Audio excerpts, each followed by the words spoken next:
Hello, Mike here from BeyondYourWeddingDay.com. Oftentimes as Christians, we strive to live a Christ-centered life. The problem is a lot of times we can do that in many aspects of our life, but we kind of forget that in the money side of things.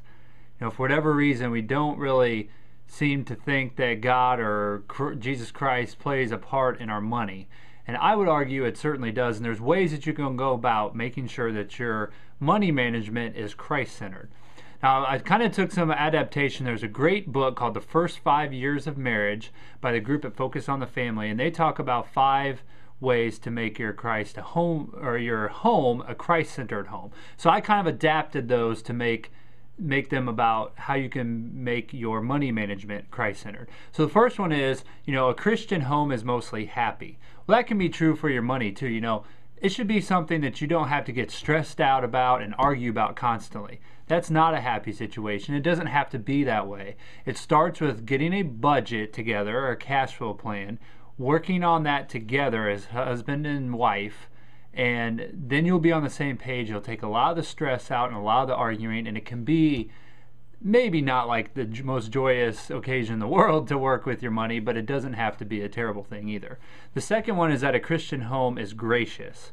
So again, when you're dealing with money, especially with your spouse, if someone makes a mistake, you need to be a little gracious towards that and cut them some slack, especially if it's something where your spouse brought $30,000, $40,000 into the marriage from previously. You don't need to beat them up constantly about it and constantly criticize and nag and complain to them about how they brought in all this debt. Be a little gracious, forgive, and move on. The third one is that a Christian home is a place of service. Again, you can be very serving with your money. First of all, with your spouse at home, don't be so selfish and just buy anything you want all the time whenever you want. Quite honestly, if you wanted to do that, you shouldn't have gotten married. You're part of a team now. So be in servitude to your spouse about money decisions, and that can also flow out to being of service to people outside the community and giving your money away too, which is a great way to spend it. The fourth way is a Christian home practices spiritual direction. So in your money, in your finances, what does the Bible have to say about it? Look up, scripture verses about money. Read Christian authors such as Dave Ramsey and Larry Burkett. Always be searching on how to handle your money from a Christian perspective. And finally, a Christian home is based on God's purpose for you. Are you, with your money, and mostly on your income side, are you doing what God's purpose is for you?